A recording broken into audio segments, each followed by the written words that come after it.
It had already been an interesting morning. Katie discovered that if you roll your Play-Doh out and make eyes, a nose, and a mouth, when you pick it up, it goes long and droopy. Orbie discovered that if you stick toothpicks in it, it looks like a porcupine. And they both found out that if you leave your Play-Doh out all morning, it gets dry and crunchy. By noon, Orbie's boots were finally dry. Katie and Orbie couldn't wait to go outside and play. Now, you might be wondering what the hurry was. Well, today was the day that Dad pulled Katie's toboggan out. It was shiny and red and ready to ride. During the night, snow had fallen in a soft, thick layer. Katie and Orbie dressed quickly. Orbie hated wearing outdoor clothes, but his spots had turned purple enough times to know that even he needed to keep warm. Dad left the toboggan at the back door.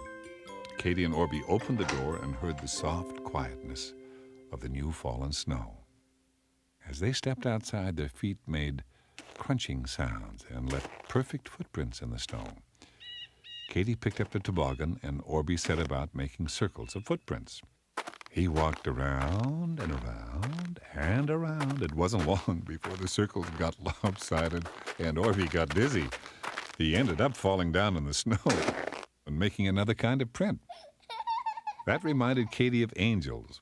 Orbie couldn't exactly understand how his falling in the snow could remind her of angels, but Katie laughed and flopped down too. "I don't mean angels," he said. "I mean snow angels." Orbie scratched his head under his toque. Katie lay back in the snow and flapped her arms and legs. Orbie thought this was hysterical and told Katie she looked like a pinwheel. Katie stopped and very carefully got up. She showed Orbie the imprint in the snow, and he had to admit that it really did look like an angel. Katie grabbed the toboggan again and headed for the hill. "Come on, Orbie, you're going to love this," she called over her shoulder. Orbie chased after Katie and the red toboggan. Mom met them at the front door. She was just putting her gloves on. "This is a perfect day for tobogganing," she said. As they walked towards the hill, Mom told them both to hop on and she would give them a ride. Katie hopped in the front of the toboggan and Orbie climbed on behind her.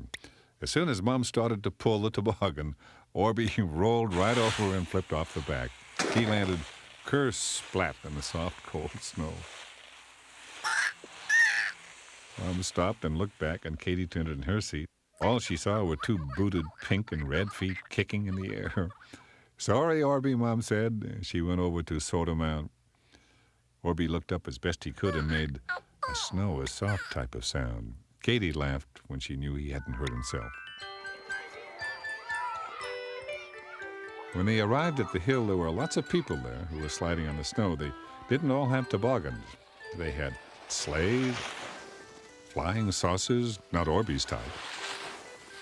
And they had plastic carpets and some super-duper machines with runners in the front. Mom put the toboggan at the edge of the hill. Orbie thought this all looked like so much fun that he went straight to the toboggan and stepped right on. Unfortunately, when he put his foot on it, he slipped and the toboggan shot down the hill without him. Orbie looked down the hill as the toboggan traveled along and finally stopped at the very end of the course. "You're supposed to be on it," Katie told Orbie. Orbie just scratched his head again. Orbie and Katie climbed down the side of the hill and walked all the way around the bottom of the hill to get the toboggan. They had to be careful not to get run over by other tobogganers.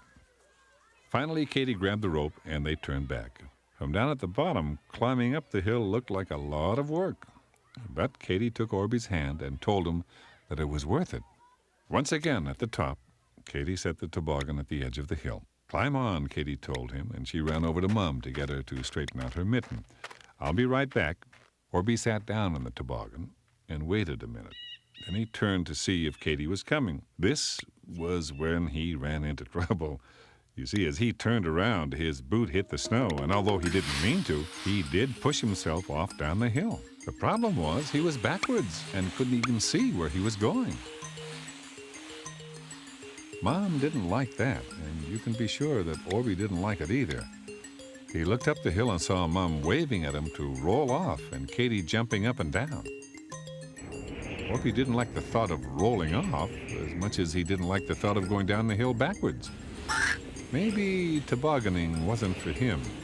He tried to turn around twice, but each time his feet were sent right back to the back of the toboggan. He decided to roll, and he did. He rolled, and he rolled, and he rolled, and stopped kersplat.